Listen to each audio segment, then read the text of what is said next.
This episode is brought to you by Voco Hotels by IHG, where you should prepare to be charmed. From Chicago to Myrtle Beach to Saranac Lake, each Voco in the U.S. has its own local flavor and unique detail. Our hosts welcome you with little extras, and you'll find rooms for catching up on me time and full-service bars and restaurants that are perfect for us time. Come on in and live the Voco life and book your next stay at vocohotels.com. VOCO hotels.com. This episode is brought to you by Amazon Business. We could all use more time. Amazon Business offers smart business buying solutions, so you can spend more time growing your business and less time doing the admin. I can see why they call it smart.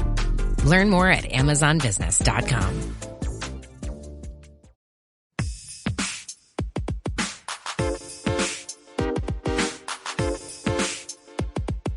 Welcome to From Dorms to Desks, job hunting tips for those early in their careers.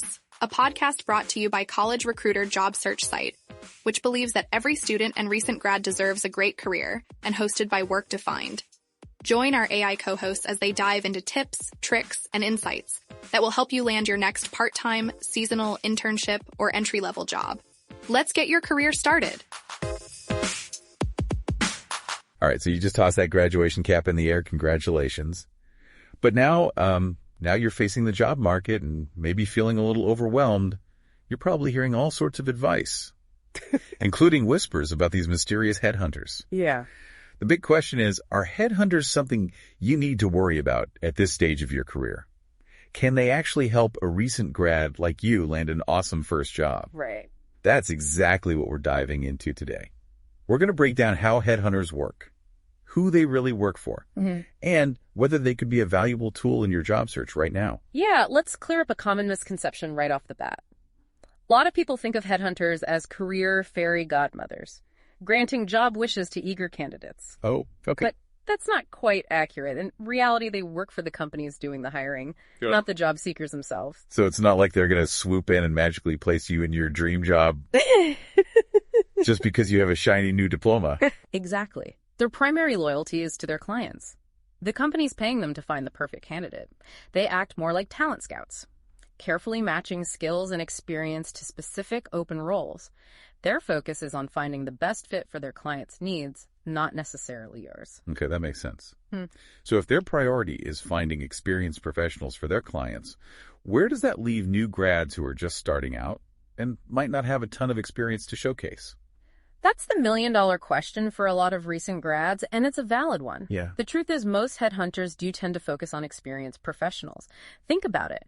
Most companies looking to fill roles quickly want someone who can hit the ground running, someone with a proven track record. That's usually not a fresh-out-of-college candidate. So it sounds like a bit of a catch-22. You need experience to get a job, but you need a job to get experience.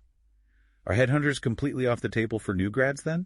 Not necessarily. While the majority of headhunters cater to experienced hires, there are some who specialize in entry-level positions or niche fields. It's kind of like finding a rare Pokemon. It takes a bit more searching, but they do exist. So there's still a glimmer of hope for us newbies. But even if we manage to find these rare headhunters who work with recent grads, how do we even get on their radar? What can we do to make ourselves stand out, even with limited experience? That's where building a strong professional brand comes in. Whether you're trying to connect with headhunters right now or in the future, having a solid online presence is crucial. Think of your LinkedIn profile as your digital storefront. It needs to be polished professional and showcase your unique skills and accomplishments. Even if you don't have years of work experience, you can highlight relevant coursework projects, internships, volunteer work, and even extracurricular activities that demonstrate your skills and passion. So even if our resume is a bit thin on actual job experience, we can still pack a punch with our online profile by highlighting those other experiences that show our skills and drive. Makes sense. What about good old-fashioned networking? Does that still hold weight in the digital age? Absolutely. In-person networking is just as important as your online presence. Attending industry events, even if they're virtual, joining relevant professional organizations, or leveraging your university's alumni network, can all open doors to unexpected opportunities. Remember, building relationships is key, and you never know who you might connect with at these events that could put you on a headhunter's radar. I see what you mean. It's all about making those connections, whether it's through a screen or face-to-face. But let's be real. Finding the right headhunter can feel as daunting as navigating a dating app. How do we know who's the right fit for us, especially if we're looking for someone who works with entry-level candidates? Just like dating apps, not every headhunter is going to be a match made in career heaven. You need to be strategic and do your research. Look for headhunters who specialize in your industry, and most importantly for you right now, focus on entry-level or early career placements. Don't waste time contacting a tech headhunter if you're a budding fashion designer. Their client lists and areas of expertise are usually pretty clear. Right. It's like swiping left on someone who's looking for a long-term relationship when you're just looking for a coffee date. Speaking of swiping, any other tips on how to approach headhunters? A well-crafted resume and cover letter submitted through the proper channels are much more effective than bombarding them with messages. Remember, they're busy people dealing with a high volume of inquiries. A professional approach is key. So no need to send carrier pigeons or smoke signals. Keep it professional, folks. Exactly. Now, while we're on the topic of professionalism, it's crucial to remember that a headhunter's primary loyalty is to their client. They're looking out for the company's best interests first and foremost. Okay, so we need to understand that going in. But how do we as job seekers become someone a headhunter can't resist presenting to their clients? Especially as a recent grad, how do we become that must-have candidate, even if we don't have years of experience under our belt? That's a great question. And it all comes down to your value proposition. What skills and experience, even if it's from internships or projects, do you bring to the table that aligns with what their clients are seeking? This is where showcasing your unique strengths and tailoring your resume and cover letter to highlight relevant accomplishments becomes crucial. So we need to convince them that we're not just another face in the crowd, but the missing piece of their client's puzzle, even if we're a fresh out of college puzzle piece. That's a great way to put it. It's about highlighting your potential and showcasing the skills and knowledge you've gained through your education and any relevant experiences, even if they're not traditional work experiences. This is actually pretty empowering. It means we don't need to have a resume packed with years of experience to catch a headhunter's eye. It's about showcasing our potential and tailoring our presentation to match the specific needs of their clients. All right, listeners, I hope you're taking notes. We've covered a lot of ground here, but there's still more to uncover about the mysterious world of headhunters. Stay tuned for part 2 of our deep dive, where we'll delve deeper into how to make those all-important connections and craft a winning strategy for your job search. Let's dive a little deeper into the practicalities of working with headhunters. One key aspect is understanding their submission guidelines. This is something a lot of job seekers, especially those fresh out of college, might overlook. Oh, this is a good one. I've definitely heard horror stories about people spamming headhunters with generic resumes. Not exactly the way to make a good first impression, right? It's like showing up to a job interview in your pajamas. It sends the wrong message. Headhunters often receive a huge volume of applications, so following their specific instructions is essential. Think of it as a mini test of your attention to detail and your ability to follow directions. Makes sense. So it's not just about what's in the resume, but how you present it. It's all part of that first impression we talked about earlier. Exactly. Pay close attention to things like file format naming conventions and any specific information they request in your cover letter or email. So no attaching that 10-page research paper you're proud of, unless they specifically ask for writing samples, right? You got it. Now let's talk about another key factor in making yourself attractive to headhunters: specialization. Ooh, specialization. Sounds a bit intimidating, especially when you're just starting out. What does that mean in the context of the job hunt, particularly for recent grads?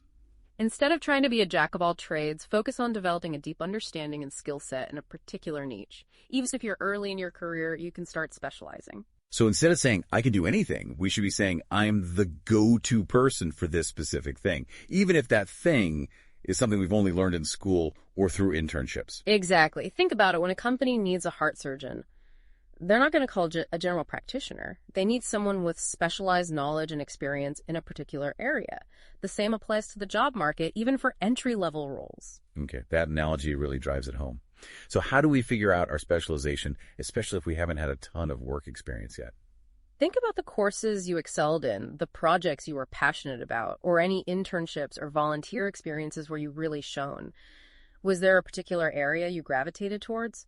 Maybe you discovered a knack for data analysis, a passion for sustainable design, or a talent for creating engaging social media content. Those are all potential areas of specialization, even without years of on-the-job experience.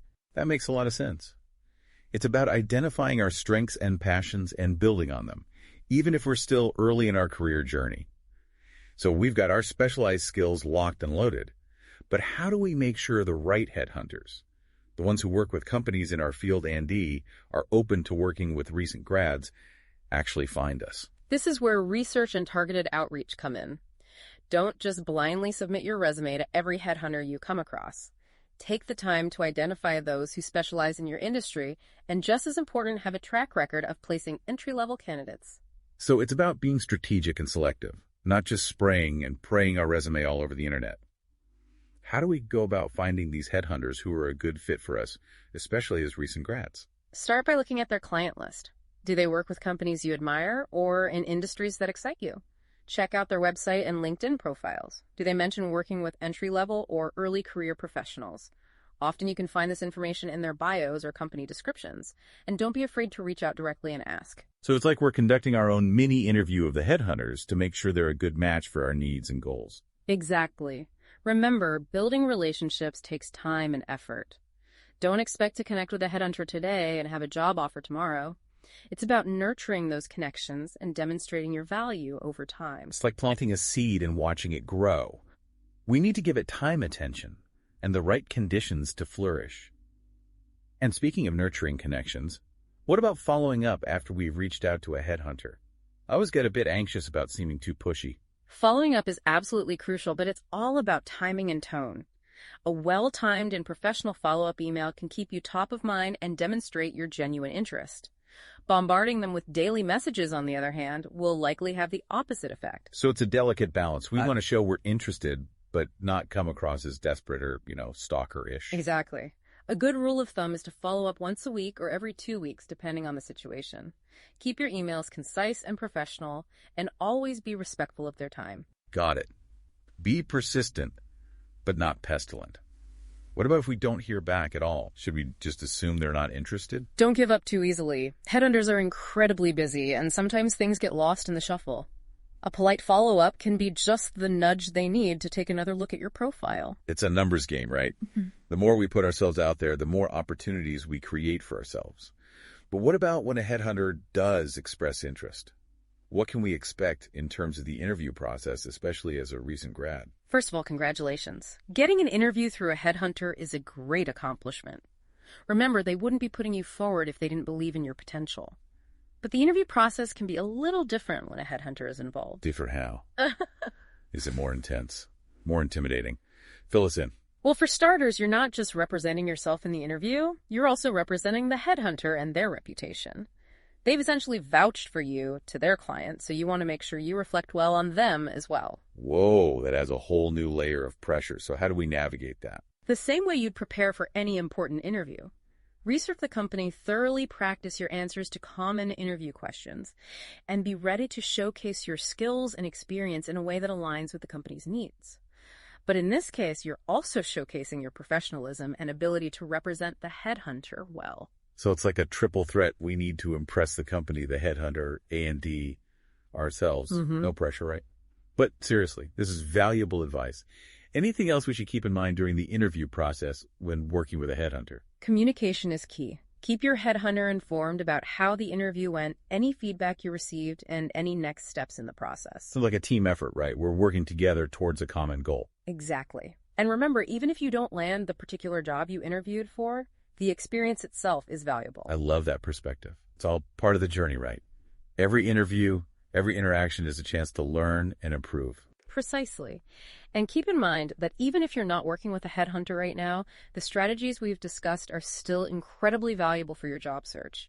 Building your network, developing your skills, and crafting a compelling personal brand are all essential for career success, regardless of whether a headhunter is involved. This is so true. It's all about investing in ourselves and our future. Exactly. Now let's shift gears for a moment and talk about a crucial aspect that often causes confusion, especially for those new to the job market, managing expectations. Well, expectations. Yeah. This could be a tricky one. I've definitely fallen into the trap of getting overly optimistic, especially when you're excited about a potential opportunity. What are some common pitfalls we should be aware of when it comes to working with headhunters, especially as recent grads? One of the biggest mistakes job seekers make, and it's understandable, is assuming that working with a headhunter guarantees them a job. Oh, I've totally been there. It's easy to get carried away when you're working with someone who seems so connected and knowledgeable. But it's important to remember that they're not miracle workers. They can open doors and connect you with potential employers, but ultimately it's up to you to shine in the interview and convince the company that you're the right fit. So it's about managing our own expectations and understanding that headhunters are a valuable tool in our job search, not a magic wand that guarantees us a job. You got it. Another common pitfall is expecting headhunters to do all the work for you. Yeah, they're not going to write our resume, coach us through every interview question, or magically transform us into the perfect candidate, right? Exactly. While they can provide guidance and support, ultimately, it's your responsibility to take ownership of your job search.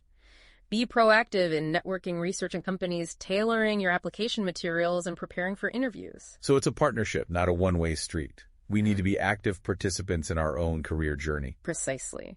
And finally, and this might seem obvious, but it's worth repeating, remember that headhunters are people too. Right. They're not just resume submitting robots. Treat them with the same respect and professionalism you would any other potential employer. Golden rule strikes again. Always be kind, courteous, and professional. Exactly. Now let's tackle another potentially tricky topic, salary negotiation.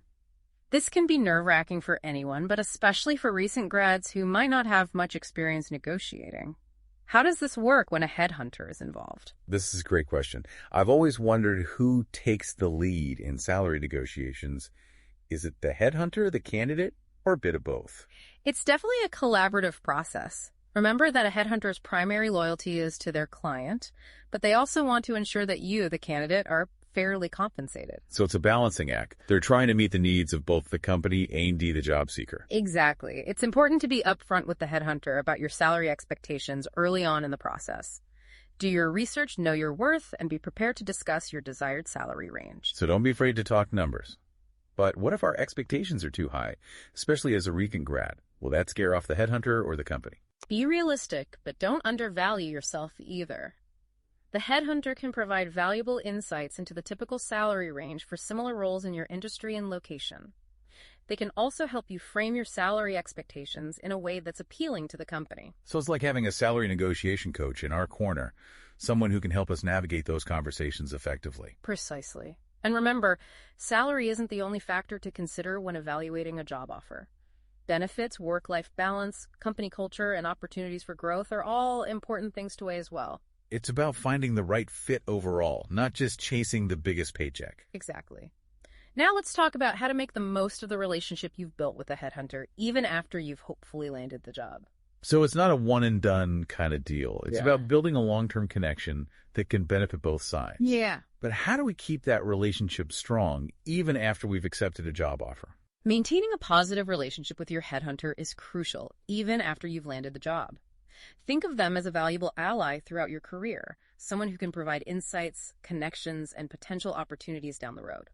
So like a career mentor who's invested in our long-term success. That's a great way to think about it.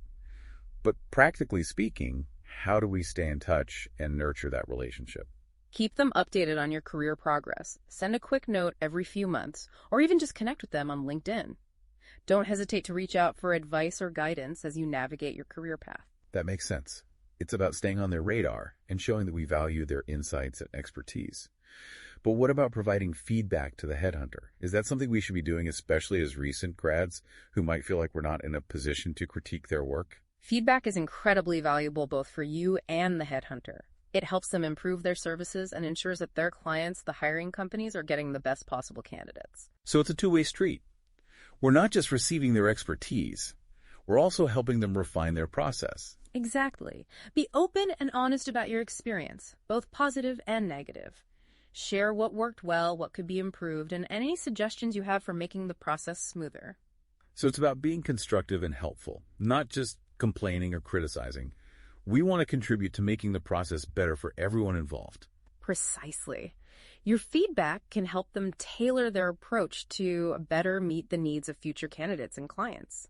It's a collaborative effort. It's like being part of a team working together to create a win-win situation for everyone involved. Now let's shift gears a bit and talk about something that's important to be aware of, even though we hope you never encounter it: ethical considerations. Ethical considerations. This sounds serious. What kind of red flags should we be watching out for when working with headhunters, especially as recent grads who might be more vulnerable to these sorts of things. It's important to remember that, like any profession, not all headhunters operate with the same level of integrity and professionalism. So there are bad apples out there.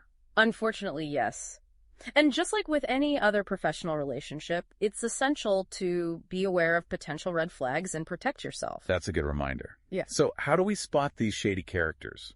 What are some warning signs we should be aware of? One big red flag is a headhunter who pressures you to accept a job offer that doesn't feel right or aligns with your career goals. So if they're pushing us into something that makes us uncomfortable or doesn't seem like a good fit, we should trust our gut and walk away.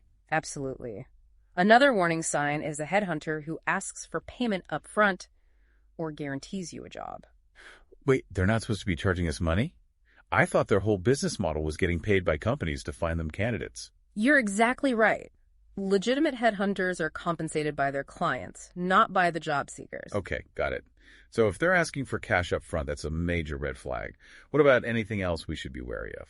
Be cautious if a headhunter shares your personal information with potential employers without your consent. That's a privacy violation and a big no-no. Whoa, that's scary. We need to be careful about who we're trusting with our sensitive information. Any other warning signs? Be wary of headhunters who make unrealistic promises or oversell their abilities. If they're promising you the moon and the stars, it's probably too good to be true. So if they're making guarantees or saying things that sound too good to be true, it's probably best to proceed with caution. Precisely. Remember, headhunters are connectors and facilitators, not miracle workers. They can open doors and provide guidance, but ultimately it's up to you to shine in the interview and secure the job offer. It's about being realistic and understanding that there's no magic formula for career success. It takes effort, preparation, and a bit of luck. Exactly.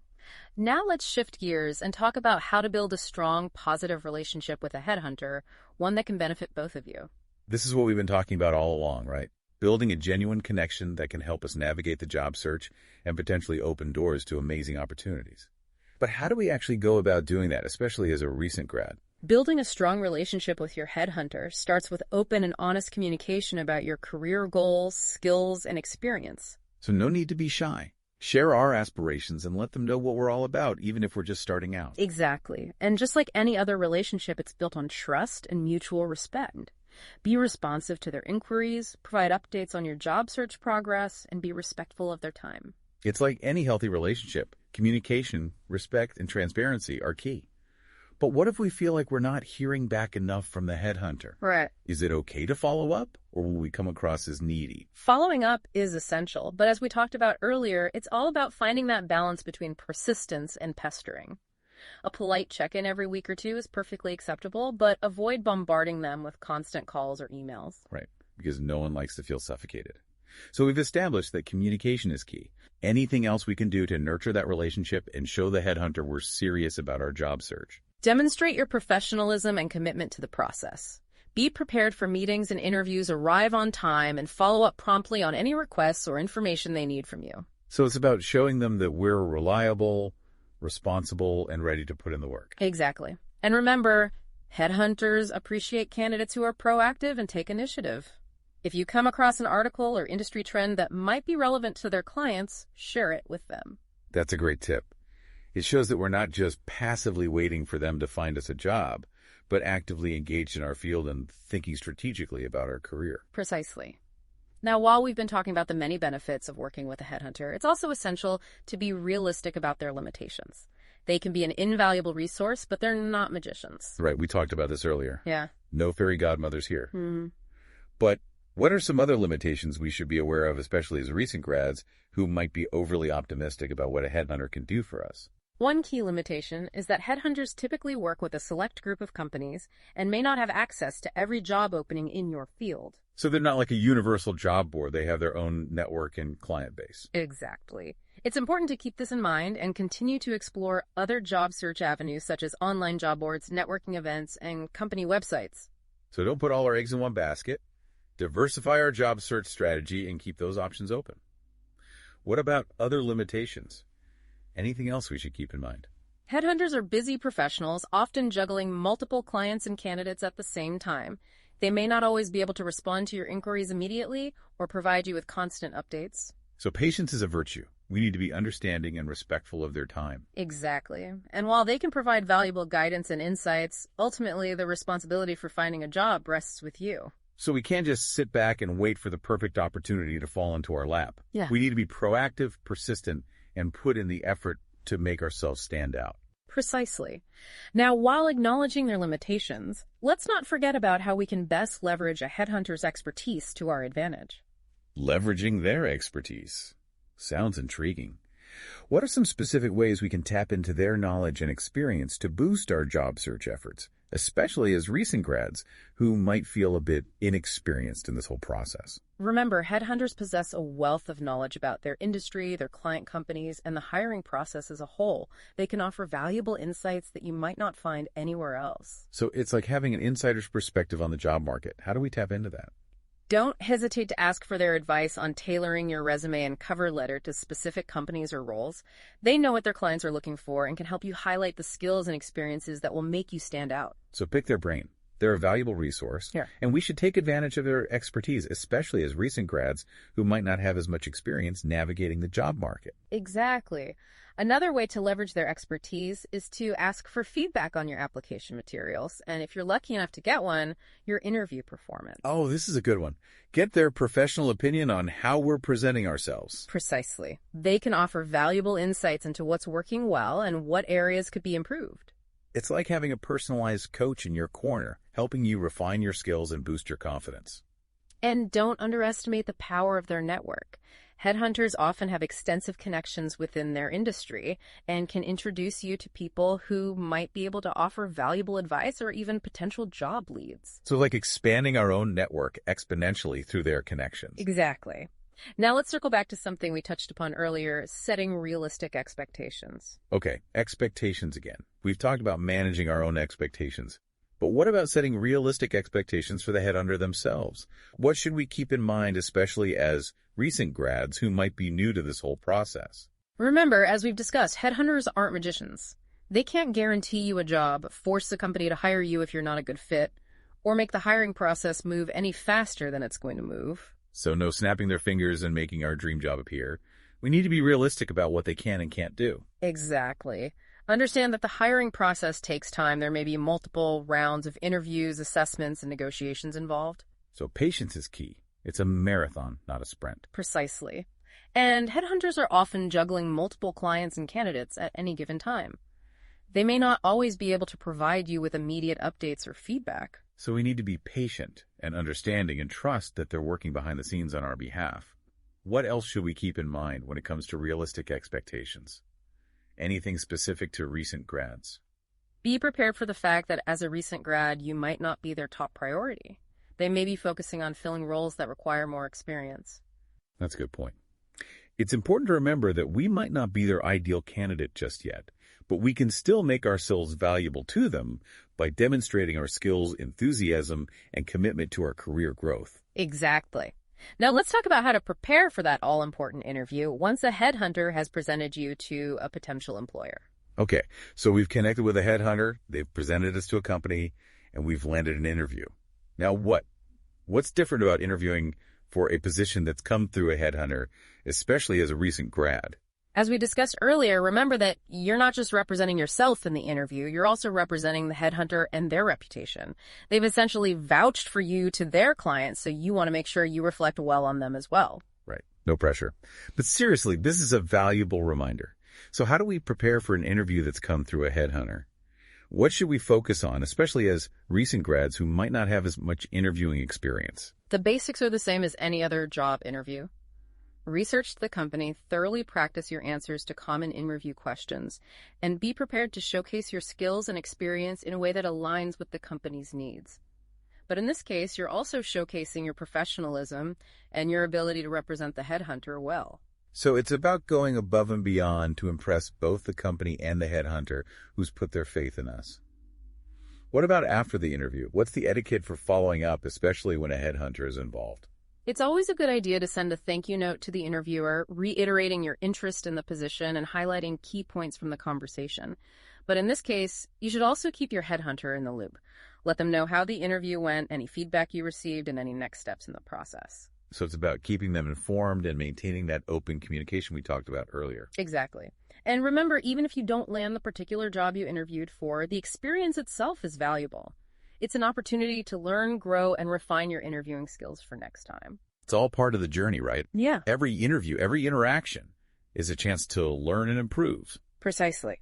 And keep in mind that even if you're not working with a headhunter right now, the strategies we've discussed today are still incredibly valuable for your job search.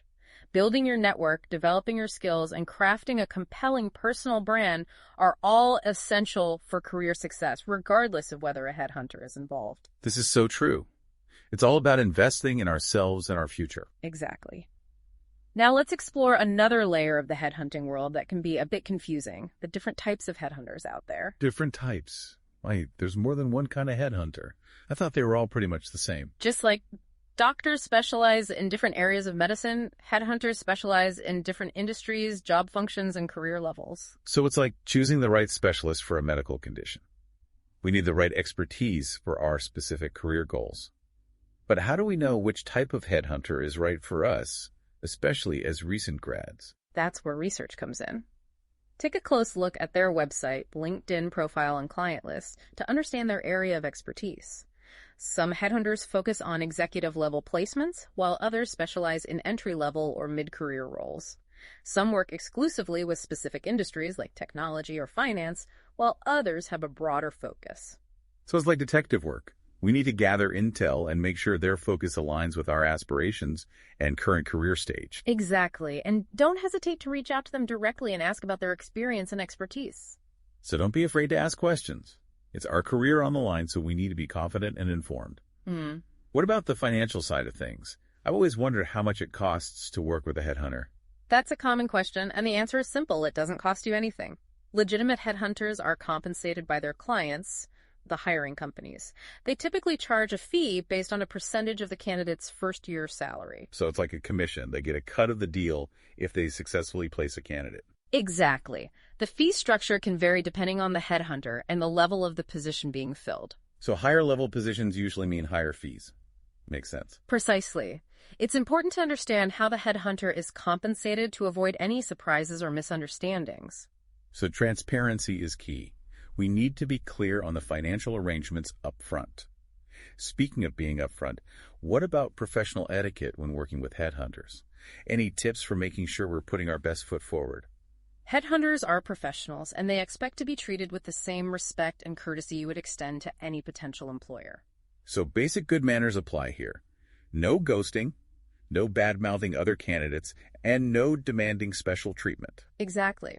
Be responsive to their inquiries, provide updates on your job search progress, and be punctual for meetings and interviews. It's like showing up on time for a first date. It demonstrates respect and seriousness. And remember, your interactions with the headhunter can have a lasting impact on your reputation. So first impressions matter. We need to be mindful of how we present ourselves and conduct ourselves throughout the process. Precisely. Now let's talk about something you might encounter when working with a headhunter, confidentiality agreement. Confidentiality agreements. Sounds a bit intimidating. But seriously, why are these necessary and what should we know about them? Headhunters often require candidates to sign a confidentiality agreement to protect their clients' privacy and proprietary information. So it's like a vow of silence. We can't go blabbing about the companies or the job openings we're discussing. Exactly. The confidentiality agreement typically outlines what information is considered confidential and the consequences of breaching the agreement. So we need to read the fine print and make sure we understand our obligations. It's important to take these agreements seriously and respect the confidentiality of the information shared with you. It's like being entrusted with a secret recipe. We need to guard it carefully and not spill the beans. Speaking of secrets, any tips for getting the most out of our interactions with headhunters? What are some good questions we can ask them to make sure they're a good fit for us and our career goals? Asking the right questions is crucial for determining whether a headhunter is the right fit for you and your career goals. So it's like we're interviewing them to see if they align with our needs and aspirations. What kind of questions should we be asking? Start by asking about their specialization and client base. Do they have experience placing candidates in your field and at your career level? So are they a good match for our specific industry and current career stage? Exactly. You can also ask about their fee structure and how they communicate with their candidates. It's about getting a sense of their process. and making sure it aligns with our expectations. Any other essential questions we should be asking? Don't hesitate to ask about their experience, their track record, and their approach to working with candidates. It's like checking their credentials and making sure they're the real deal. Exactly. Now let's talk about the importance of keeping your headhunter in the loop throughout the job search process. So it's not just about reaching out when we need something from them. It's about providing regular updates and maintaining that open communication we talked about earlier. But what kind of updates should we be giving them? Keep them informed about any interviews you've had, job offers you've received, or any changes in your career goals or salary expectations. So basically anything that might be relevant to their understanding of our job search and how they can best help us. Precisely. Regular updates demonstrate your commitment to the process and help the headhunter adjust their strategy accordingly. It's like a dance. We need to move in sync and communicate effectively to make the partnership successful. Exactly. Now let's address something that can be a challenge for even the most seasoned job seekers: patience. Oh, patience. The ultimate test in the job search. Why is it so important when working with headhunters, especially for us recent grads, who might be eager to land that first job quickly? It's crucial to remember that the job search process, especially when working with a headhunter, can take time. There's no guarantee of how long it will take to find the right position. So no instant gratification. Patience is a virtue, especially in the job search. Exactly. Factors that can influence the timeline include the level of the position, the industry, the location, and the overall job market conditions. So it's a complex equation with a lot of variables. We need to be prepared for the long haul and not get discouraged if things don't happen overnight. Any other advice on how to stay patient and positive throughout the process? Remember that headhunters are working with multiple candidates at any given time. They may not always be able to provide you with immediate updates or feedback. So trust the process and be patient. Exactly. Now let's talk about the art of following up appropriately. Following up, the eternal struggle. How do we strike the right balance between being persistent and being annoying, especially when a headhunter is involved? Following up is essential for staying top of mind and demonstrating your continued interest. However, it's important to do so appropriately. So no daily emails or phone calls begging for updates. Exactly. A good rule of thumb is to follow up once a week or every 2 weeks, depending on the situation. So be persistent but not pestilent. Precisely. Keep your emails concise and professional, and always be respectful of their time. It's all about finding that sweet spot, being assertive without being aggressive. Exactly.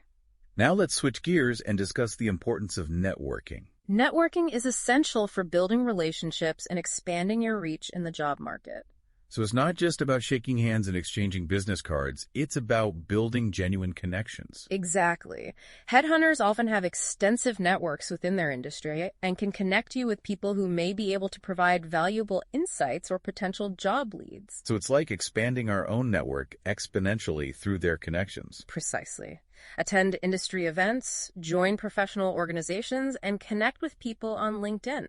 You never know who might be able to help you in your job search. It's all about putting ourselves out there and making those connections. But what are the unexpected twists and turns that inevitably come with the job search? What kind of curveballs should we be prepared for when working with headhunters? The job search process is unpredictable, and unexpected things can happen along the way. So flexibility is key. We need to be able to adapt and roll with the punches. Exactly. For example, a company may decide to put a hiring freeze on hold, a position may be filled internally, or you may be asked to interview for a different role than the one you originally applied for. So it's all about being open to new opportunities and not getting too fixated on one specific outcome. Precisely. Be prepared to adjust your expectations and stay positive throughout the process. It's like navigating a maze. We may encounter dead ends or unexpected turns, but we need to keep our eye on the prize and stay focused on our goal. Speaking of staying focused, we've talked about providing feedback to headhunters, but what about receiving feedback from them? What kind of insights can they provide? Headhunters can provide valuable feedback on your resume, your interview performance, and your overall job search strategy. So it's like getting a professional critique from someone who knows the game inside and out. Exactly. They can offer insights into what's working well and what areas need improvement. So we need to be open to constructive criticism and use their feedback to refine our approach. Precisely. Don't be afraid to ask for specific feedback on your interview skills, your salary negotiation tactics, or your overall presentation. It's like having a personal coach in our corner, helping us improve our game. But even with a coach, the job search can be a roller coaster of emotions. How do we stay positive and motivated throughout the process? Maintaining a positive attitude is crucial throughout the job search process, especially when working with headhunters. So no doom and gloom. Even if things aren't moving as quickly as we'd like, we need to stay optimistic. Exactly. A positive attitude can be contagious and can make a big difference in how you're perceived by potential employers. So it's not just about what we say, it's about how we say it. Enthusiasm and optimism can go a long way. Precisely. Remember that headhunters are more likely to work with candidates who are enthusiastic, engaged, and optimistic about their job search. So project that positive energy. It's like a magnet, attracting good vibes and opportunities. Exactly. And finally, never underestimate the importance of patience. Patience, the ultimate test in the job search. But why is it so crucial when working with headhunters? The job search process can take time, and it's important to be patient when working with headhunters. So no instant gratification, we need to be prepared for the long game. Exactly. Headhunters are working with multiple candidates at any given time, and the hiring process can involve multiple rounds of interviews or negotiations. So trust the process and let things unfold naturally. No need to rush or pressure the situation. Precisely. Remember that headhunters are advocates for both their clients and their candidates. They want to find the right fit for everyone involved. So be patient, stay positive, and trust that the right opportunity will come along. It's like waiting for a delicious cake to bake. We need to let it rise and cook thoroughly before we can enjoy the sweet reward. We've covered a ton of ground today, from how headhunters operate to tips for making yourself a standout candidate.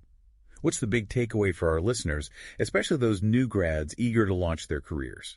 The key is, even though most headhunters are focused on those with more experience, you can start building the foundation and now W to make yourself attractive to them in the future. Okay, so it's like we're planting seeds today that will blossom into amazing career opportunities down the road. I love that analogy. But let's get practical. What are some actionable steps our listeners can take right now to start building that foundation? First, polish that online presence. Your LinkedIn profile should be more than just a digital resume. It's your professional story. Showcase your skills, projects, even volunteer work, anything that highlights your passion and talents. So we're talking personal branding here. Make it clear what you're all about and what you bring to the table. But what about beyond the screen? We've talked about networking, but how do we do it effectively, especially as a new grad? Don't underestimate the power of your college's alumni network. Connect with people in your field. Attend alumni events. Even just sending a polite message asking for a quick informational interview can be incredibly valuable. It's all about making those connections, even if they seem small at first. You never know where they might lead. Exactly. And don't be afraid to reach out to headhunters, even if you're not actively job searching right now. A brief, well-crafted email introducing yourself and your career aspirations can plant the seed for future opportunities. So it's like planting a flag in their territory, letting them know you exist and what you're aiming for. But what about those submission guidelines we talked about earlier? Any final tips for making sure our resume doesn't get lost in the black hole of the internet? Always tailor your resume and cover letter to the specific company and position you're applying for. Generic applications scream, "I'm just mass applying and hoping for the best." Take the time to show you've done your research and that you genuinely understand the role and the company. So quality over quantity, right? It's better to send one stellar targeted application than 10 generic ones. And one last thing before we wrap up, any advice on how to handle rejection? Because let's face it, not every application is going to turn into a job offer. Rejection is part of the process. Even seasoned professionals face it. Don't take it personally. Instead, use it as an opportunity to learn and grow. If you get feedback, take it to heart and try to improve for next time. And most importantly, don't give up. It's all about resilience, right? The job search can be a roller coaster, but with the right mindset and preparation, we can ride those ups and downs and ultimately reach our destination. So even if you're not working with a headhunter right now, how can you start building the skills and network that will make you a prime candidate in the future? That's something I want you all to think about. Keep learning, keep growing, and keep chasing those dreams. Thanks for joining us on this deep dive into the world of headhunters. This has been From Dorms to Desks, job hunting tips for those early in their careers, a podcast brought to you by College Recruiter job search site, which believes that every student and recent grad deserves a great career. Each episode, we dive into tips, tricks, and insights that will help you land your next part-time, seasonal, internship, or entry-level job. Subscribe to this podcast for free now, so you don't miss an episode, and visit www.collegerecruiter.com to find your next great job. Every minute your finance team spends wrestling with data is a minute lost. Insight Software's AI-powered insights instantly move you from complexity to clarity. Automated analysis, real-time reporting, strategic recommendations, all at your fingertips. Transform how your finance team works and watch your business grow. Stop wasting time. Start making smarter decisions. Learn more at insightsoftware.com/AI.